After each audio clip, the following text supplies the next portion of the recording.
ముందుగా దేవాది దేవుడికి వందనాలు చెల్లించుకుంటున్నానండి. అలాగే వచ్చిన సంఘానికి కూడా వందనాలు. ముందుగా నాకు చెప్పబడిన మాట చదివి ప్రేయర్ చేసుకుని అప్పుడు నేను స్టార్ట్ చేస్తానండి. లూకాసు వార్త అధ్యాయం చదివారు కదా, 23వ అధ్యాయం 34వ వచనము. యేసు, తండ్రి వీరేం చేయుచున్నారో వీరు ఎరుగను గనుక వీరిని క్షమించమని చెప్పాను. ప్రార్థన చేసుకుందామండి. మహాగొండ అచేగడ అద్వితీయ దేవ, వందనాలు నీకేనయ్యా. అది అంతమై ఉన్నవాడో స్తోత్రం నీకేనయ్యా ప్రభా. అయ్యా నాకు ఇచ్చిన ఈ సమయాన్ని, ఈ అవకాశాన్ని బట్టి నీకే లెక్కించిన స్తోత్రం. అయ్యి పరిశుద్ధాత్మ దేవ, అయ్యా నాకైతే జ్ఞానం లేదు ప్రభా, నేనైతే హరును కూడా కాదు. పరిశుద్ధాత్మ దేవ, నీవు నాకు ఇచ్చిన మాటను బట్టి అయ్యా నా ప్రభు కొద్ది మాటలు చెప్పాలని నేను అనుకునిచున్నాను. అయ్యా ప్రభా, అయ్యా హెల్ప్ చేయ ప్రభా. నీ జ్ఞానంతో నన్ను నింపమని, నా పెదవులు కాపుదల ఉంచమని అడుగుచున్నా దేవ. అయ్యా నేను చెప్పిన మాట నీదై ఉన్నట్టుగా ఉండుటకు నీవే సహాయపరచమని, నా సొంత మాటలు ఏవి లేకుండా ప్రభా అయ్యా అది నీ మాట గుండుటకు నీవే సహాయపరచమని, నీవే తోడు నడిపించమని నజరేయుడైన యేసుక్రీస్తు నామమున అడిగి వేడుకొని మొరపెట్టుకొనిచున్న నా ప్రియ పరమ తండ్రి, ఆమేన్. మొదటిగా ఏంటంటే, మనం సిలువలో పలికిన 7 మాటలు చూసినట్లయితే ప్రతి మాటకి ఒక్కొక్క అర్థం ఉందండి. అంటే మన జీవితాన్ని ప్రతిదీ, అంటే ఈ సిలువలో పలికిన 7 మాటలని కాదు, బైబిల్లో దేవుడు పలికిన ప్రతి మాట కూడా, అది ప్రతిది కూడా మన జీవితానికి ఒక అర్థం ఉంది. అది ఎప్పుడంటే అది మనం విని గైకొన్నప్పుడే అది మన జీవితానికి ఒక అర్థం ఉంది. అలాగే ప్రతి 7 మాటలు కూడా ఒక్కొక్క మాటకు ఒక్కొక్క అర్థం ఉంది. అందులో మనం మొదటి మాట చదివిన విధంగా చూసినట్లయితే ఇందులో మనకు కనిపించేది ఏంటంటే క్షమాపణ. మొదటిగా మనం మొదటి మాటలో చూసుకున్నట్లయితే దీనిలో మనకు కనిపించేది క్షమాపణ అన్నమాట. దేవుడు ఎవరి కొరకు క్షమాపణ, అసలు ఎందుకు ఇది అంటే, నార్మల్గా మనం చూసుకున్నట్టయితే మామూలుగా దేవుడు తన తల్లి కొరకు కానీ, లేకపోతే తన శిష్యుల కొరకు కానీ, లేదా ఇస్కరియోతు యోధా గురించి కాదు కానీ, ఎవరైతే దేవుడిపై నింద మోపారో, ఎవరైతే దేవుని దూషిస్తున్నారో, అక్కడ మనం అంటే మనకి చరిత్ర మనకు తెలిసింది, మన కొత్త ఏం కాదు. కానీ దేవుడికి ఎందుకు ఎవరిని క్షమించమంటున్నాడని నేను చెప్తున్నానండి. ఆయన నిందించిన వారిని, దేవుడిని బాధపరిచిన వారిని చూసి దేవుడి మాట పలుకుచున్నమాట. తండ్రి వీరేం చేయుచున్నారో వీరు ఎరువును కనుక వీరిని క్షమించు అనేసి దేవుడు పలుకుచున్నాడండి. మొదటి మాటలో మనం క్షమాపణ చూసినట్లయితే, ఎందుకు దేవుడు మొదటి మాట క్షమాపణ అనేది ఎందుకంటే మనం చెప్పాడంటే, ప్రజెంట్ ఉన్న సిచ్యువేషన్లో కరువైంది క్షమాపణేనండి. ప్రజెంట్ మనకు కావాల్సింది, ప్రజెంట్ ఉన్న మన ఇప్పుడనే కదా, అప్పుడు కూడా కరువైంది కూడా క్షమాపణ. ఇప్పుడు మనం చూసినట్లు ఉన్నా కూడా మన సిచ్యువేషన్లో కూడా క్షమాపణ చాలా కరువు అయిపోయింది. అందుకే కదండి ఎక్కడ చూసిన హత్యలు, ఈ కోపాలు, ఈ కుళ్ళి, అవి ఎందుకని క్షమాపణ, మనిషి మధ్య ఉన్న క్షమాపణ లేకపోవడం వల్లే. అందుకోసం అనేసి దేవుడు మొదటిగా పలికిన మాటల్లో మనకి తెలియజేయడానికని క్షమాపణ. మనం ప్రతి ఒక్కరి క్రైస్తవుడికి ప్రజెంట్ అంటే తప్పనిసరిగా ఉండాల్సింది క్షమాపణ అనేది అని కూడా చాలా మార్లు చెప్పాడు కూడా. కొన్ని సందర్భాల్లో కూడా చెప్తాడు. కొంతమంది ఏంటంటే విశ్వాసులైన మనం ఏంటంటారని, కొంతమంది నేను ఎవరినైనా క్షమిస్తాను, చాలాసార్లు చెప్పాడు అన్నీ మనకి, ఎవరినైనా క్షమిస్తాను కానీ ఆడు మాత్రమే క్షమించడండి. ఎందుకు క్షమించడం అంటే క్షమాపణ లేడు ఈడు ఎవడు అనుకుంటే, ఇప్పుడు ఈ క్షమాపణ కలిగి లేనివాడు ఎవడంటే ఈ గుంపులో ఒక బ్యాచ్ అనమాట. ఈ గుంపులు అంటే ఎవరు, ఈ ప్రజలకు తెలుసు ఏంటని, ఆయన నిజమైన దేవుడు కుమారుడు అని తెలుసు, ఆయన స్వస్థపరిచే దేవుడు అనేది తెలుసు, ఆయన ఎటువంటి తప్పుని లేదని తెలుసు కూడా నింద మోపుచున్నాడు చూడండి. అప్పుడు నింద మోపిన తర్వాత దేవుడు ఈ మాట పలికాడు కదా, తండ్రి వీరు ఏం చేయుచున్నారో వీరు ఎరగరా, ఎవరు క్షమించు అన్న వాక్యం తెలిసినోడు ఈడే క్షమించను అనేసి అంటున్నాడు అనమాట. అట్లాంటి పరిస్థితుల్లో మనం ఈ మధ్య ఉన్నామండి. అందుకనే దేవుడు ప్రతి ఒక్కరు కూడా క్షమాపణ కలిగి ఉండాలని మొదటి మాటకి మనకి దేవుడు వ్యక్తపరుస్తున్నాడండి. క్షమాపణ కలిగి లేకపోతే మన మధ్య ఇంకా మన మధ్య అని కాదు, మన దేశంలో ఎవరికైనా సరే, మన దేవుని నమ్ముకున్న వారైనా దేవుని లేని వారైనా సరే, క్షమాపణ అనేది లేకపోతే ఇంకా అలా యుద్ధాలైనని హత్యలైనను అసలు ఆగవండి. అందుకే దేవుడు స్పష్టంగా తెలియజేస్తున్న మాట, ప్రతి ఒక్కరు క్షమాపణ కలిగి మనం జీవించాలని దేవుడు చెప్పి. మామూలుగా ఏంటంటే, కొంతమంది మామూలుగా ఈ వాక్యం తెలిసిన వారైనా తెలియని వారైనా ఏంటంటే, దేవుడు జస్ట్ ఏంటంటే చెప్పాడు అనుకుంటున్నమాట. దేవుడు ఆ పరిస్థితిని బట్టి క్షమించమని అని అంటున్నారు కానీ ఎక్కడైనా చెప్పాడండి దేవుడు ఇలా మన దూషించిన వారిని కానీ, మనం నిందించిన వారిని కానీ క్షమించమని చెప్పాడండి. దేవుడు ఏంటంటే ఏదైనా మాట చెప్పాడంటే అది డెఫినెట్గా చేసి చూపిస్తాడండి. అందులో ఏంటంటే మామూలుగా మత్తయి సువార్త, నార్మల్గా మత్తయి 5:44 ఉంటుందండి. మొత్తం చదువుతుంది చూడండి. నేను మీతో చెప్పినది ఏమనగా, మీ పరలోకమునున్న మీ తండ్రి కుమారులై ఉండినట్లు మీ శత్రువులను ప్రేమించుడి, మిమ్మును హింసించు వారి కొరకు ప్రార్థన చేయడు. ఇక్కడ దేవుడు అదే కదా చేస్తున్నాడండి. హింసించిన వారి కొరకు దేవుడికి మొరపెడుతున్నారు, ప్రార్థన చేస్తున్నారు. తండ్రి వీరు ఏం చేయించున్నారో వీరు ఎరుగరయ్యా, అందుకనే వీరిని క్షమించండి. దేవుడు ఏదైతే మాట చెప్పాడో అది డెఫినెట్గా చేసి మనకు అర్థమైన రీతిగా అని చేసి చూపిస్తాడండి. అట్లానే ఇక్కడ ఇంకోటి ఏది గ్రహించాలంటే మనము క్షమాపణతో పాటు ఆయన ఏంటంటే తండ్రికి ప్రార్థన కూడా చేస్తున్నాడండి. అక్కడ ఆయన ఏంటంటే దేవుడికి ఆర్డర్ వేయడం లేదు. తండ్రి నార్మల్గా ఏంటంటే దేవుడికి ఆ శక్తి ఉంది. ఇప్పుడు మామూలుగా అంత దూషించినప్పుడు నార్మల్గా నార్మల్ చెప్తున్నాము. అందులోనే మత్తయి 26 అధ్యాయం 53, 54 చూసుకున్నట్లయితే అక్కడ జరిగిన సంఘటనలోని వాళ్ళు దేవుని బంధింపడానికి వచ్చినప్పుడు అక్కడ జరిగిన సంఘటన మామూలు మీకు తెలిసిందే, నేను నార్మల్ చెప్పేస్తున్నానండి. అందులో ఒక శిష్యుడు ఏం చేస్తాడంటే తన కత్తిని దూసి చెవి నరికేస్తాడు అన్నమాట. నరికితే అప్పుడు దేవుడు అప్పుడు గొప్ప మాట చెప్తాడు, ఆ పేతురుతో అంటాడనమాట, నేను వేడుకొనలేననియో, నేను వేడుకుంటే 12 వివాహ సేవల కంటే దేవదూతలు రాడని నువ్వు అనుకుంటున్నావా ఏటా అనేసి దేవుడు ఆ పేతురుతో అంటాడు. దానికి అర్థం కూడా కింద ఉంటుంది అన్నమాట. ఒక వ్యవసాయానికి ఎంత అంటే 6,000 మంది అనేసి క్లారిటీగా రాసి ఉంటుంది అన్నమాట. దేవుడు అక్కడ నార్మల్గా ఏంటంటే అక్కడ ఉన్న సంఘటనను బట్టి ఆజ్ఞాపించవచ్చు నార్మల్గా ఆ మాటను బట్టి, కానీ అలా కాదు. దేవుడు ఏంటంటే వీరు ఏం చేయొచ్చున్నా వీరు నిజంగా తెలియదయ్యా, వీరిని క్షమించు. అదే ఆ ప్రార్థన ఆ క్షణం మనకు చేయకపోతే ఈ క్షణం మనం ఉందుమా, లేము అని చాలా మన ఎవరైనా పరిశుద్ధులు ఉన్నామా, కొన్ని గొప్పవారమా కాదు. ఇంకా మనం బ్రతికి ఉండడానికి కారణం ఏంటంటే ఇప్పటికీ ఈ ప్రార్థనే. మన ఆలోచన బట్టి మనం పడిపోతున్నా, మన స్థితిని బట్టి ఆయన మనం విడిచి వెళ్ళిపోతున్నా సరే, మనం చేసిన పాపాలు బట్టి ఇంకా నలగొడబడుతున్నా సరే, ఇంకా ఈ ప్రార్థన మనం బతికిస్తున్నాను. మన ప్రతి పాపను బట్టి ఇంకా ఆయన అయ్యా ఈ కుమార్తె ఏం చేస్తుందో తెలియదయ్యా, ఈ కుమారుడు ఏం చేయించున్నాడో వీడికి తెలియదయ్యా. ఆ ప్రార్థన బట్టి ఇంకా ఈ స్థితిలో నేను ఇంకా బ్రతికి ఉన్నానంటే ఆ ప్రార్థన ఉండబట్టే ఆ క్షణం దేవుడు ఆ మొర అలా కాకుండా నార్మల్గా ఆర్డర్ వేసి ఉంటే మాత్రం ఒక్కొక్కరు ఈ క్షణంలో బ్రతికి ఉందమా, లేదు. ఆ క్షమాపణ ప్రార్థన చేశాడు కాబట్టి ఈ క్షణం మన అందరం కూడా బ్రతికి ఉన్నామండి. అక్కడ కూడా ఆయన ఉన్న పరిస్థితిని బట్టి ఏంటంటే నార్మల్గా మౌనమై ఉండిపోలేదండి. ఆ క్షణమును కూడా దేవుడు ఏంటంటే తండ్రికి మొరపెట్టాడు. ఆ శ్రమ వచ్చిన వెంటనే ఆ శ్రమని కాదు, నార్మల్ అంటే ఇక తీర్పులోకి రాకముందు గెస్సెమనే తోటలో కూడా ఈ శిలువ శ్రమ ఆయన ఆవరించగానే ఆయన చేసింది ఏంటంటే ఆ శ్రమలోని ప్రార్థన, తండ్రికి మొరపెట్టడం అని. ఇక్కడ సెకండ్ మనం నేర్చుకోవాల్సి అంటే ప్రార్థన అండి. మనకున్న శ్రమలను బట్టి అయినను మనకున్న ఏ బట్టి అయినా కూడా వెంటనే ఏంటంటే మన తండ్రికి మనం ప్రార్థన చేయాలండి. ఎందుకంటే మన పరిస్థితిని బట్టి వెంటనే మనం అలసిపోయి నార్మల్గా నిరాశ పడిపోయి మౌనంగా ఉన్న దానికంటే ఆ సమయం అందు మనం ప్రార్థన చేస్తే మన దేవుడు డెఫినెట్గా ఆలకించేవాడై ఉన్నాడండి. దేవుడు కూడా ఇక్కడ అదే చేశాడండి.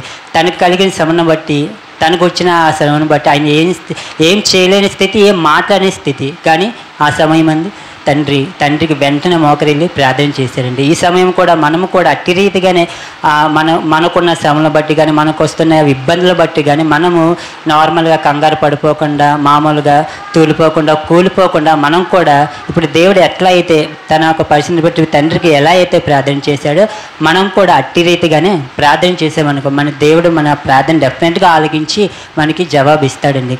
నెక్స్ట్ ఏంటంటే ఇక్కడ నార్మల్గా దేవుడు ఈ తప్పుదల్ల కాదండి, మన పాపాలను కూడా క్షమించగల సర్వశక్తిమంతుడు అన్నమాట. ఎంత గొప్ప దేవుడు అండి మన దేవుడు. ఓన్లీ మనం చేసిన పొరపాట్లు ఇదే కదా, మన పాపాలను కూడా క్షమించగల దేవుడు అండి. నార్మల్గా ఇప్పుడు మనం చూస్తున్నాం ఎంతోమంది ఇప్పుడు నార్మల్ ఉన్న ప్రజెంట్ సిచ్యువేషన్ బట్టి ఏంటంటే చాలామంది ప్రయాసపడుతుంది ఏంటంటే పాపం పోవాలి, దాని కొరకు వాళ్ళు చేయాల్సిన ఏంటంటారు యాగం లేదు, వాళ్ళు ఏంటంటే పుణ్యకారం కానీ లేడీస్ జెంట్స్ అని తేడా కూడా లేదు. మామూలుగా ఏంటంటారు గుళ్ళు ఉంటాయి కదా పెద్ద పెద్ద తిరుపతి కానీ అట్లా వెళ్ళారనుకో వాళ్ళు పెంచుకున్న ఇది ఏరు కూడా ఏంటంటే తల అర్పించడం, అది దేనికోసం అంతా పాపం పోవాలి. ఆ పాపాన్ని క్షమించగల దేవుడు ఎవరైనా ఉన్నానంటే అది మన యేసయ్య ఒకటి.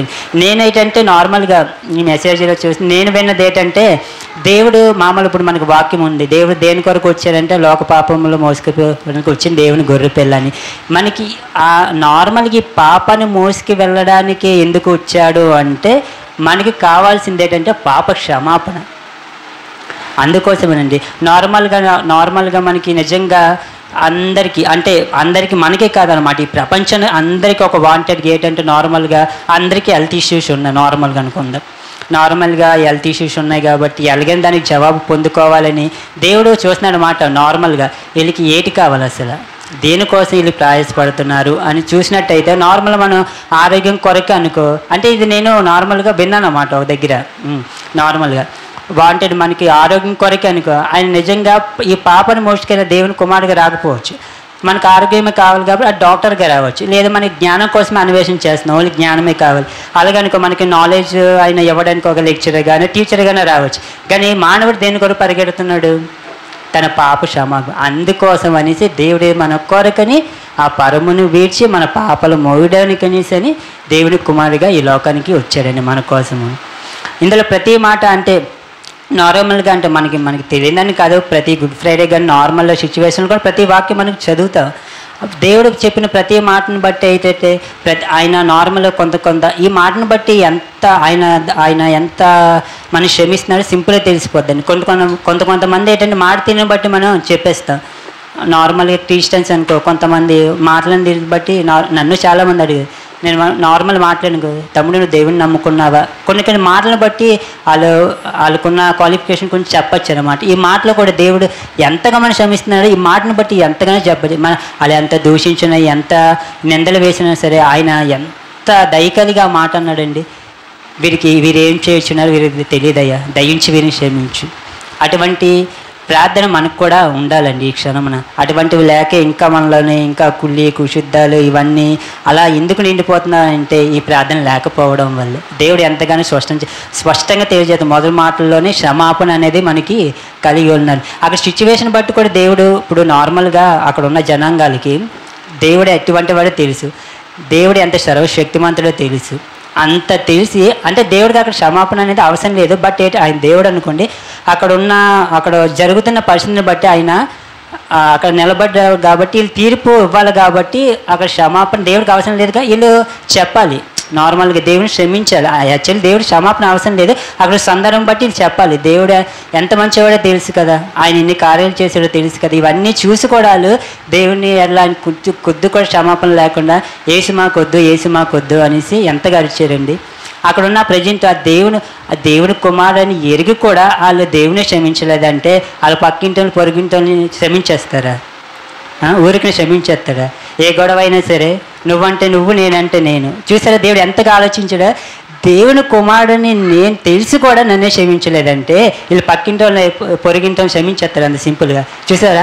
అందుకనే దేవుడు మొట్టమొదటిగా ఎంత క్షమాపణ గురించి ఎంతగా ఆ సందర్భం బట్టి ఎంతగా చెప్పాడు. మన హృదయాలు, మన ఆలోచన, మన ప్రవర్తన ఎలా ఉంటుందో తెలిసి మొదటి మాటల్లోనే దేవుడు క్షమాపణ కొరకు ఎంతగా వివరించవచ్చు.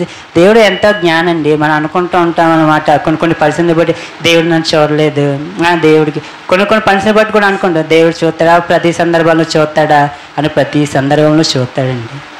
అందుకని ఈ సందర్భంలో ఈ మాటను బట్టి ఫస్ట్గా చెప్పాలనుకుంటుంది ప్రతి ఒక్కరు కూడా క్షమాపణ కలిగి జీవించాలండి.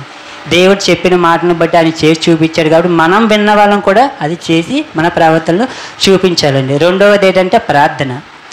తనకు వచ్చిన శ్రమను బట్టి ఆయన తలుచుకుంటే మాటలు చాలా క్లియర్గా చెప్పాడు కదా, నేను వేడుకుంటే పంపించలేదు. వేడుకున్నారు అనుకోండి, చిటికలో దేవదూతలు వచ్చాయనుకోండి, ఒక్కొక్కరి తెగ నరికొచ్చి సింపుల్. కానీ అలా కాదు, తన ఉన్న పరిస్థితిని బట్టి అక్కడ కదలలేకపోయినా ఏం చేయలేకపోయినాను దేవుడు చేసిన పని ఏంటంటే ప్రార్థన. తన తండ్రిని ప్రార్థన వేడుకొనిచున్నాడండి.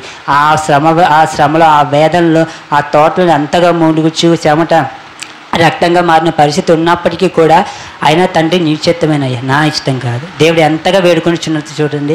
అలాగే మనం కూడా మనకు ఎటువంటి శ్రమ అయినను, ఎటువంటి వేదన అయినను కూడా సరే మనం కూడా ఈ సందర్భాన్ని మనం జ్ఞాపకం చేసుకోవాలి. పరమ తండ్రి నార్మల్గా ఆ పరిస్థితిని బట్టి తండ్రి వేడుకుంటున్నాడు, మనం కూడా మన తండ్రిని వేడుకోవాలి కదా. అలాగే మనం కూడా ప్రతి ఒక్కరు కూడా వేడుకోవాలండి. ప్రతి ఒక్కరు కూడా ఈ మాటను బట్టి ప్రతిదీ మనం గ్రహించాలండి. అంటే మనం చాలా సందర్భాల్లో వింటున్నాం, మళ్ళీ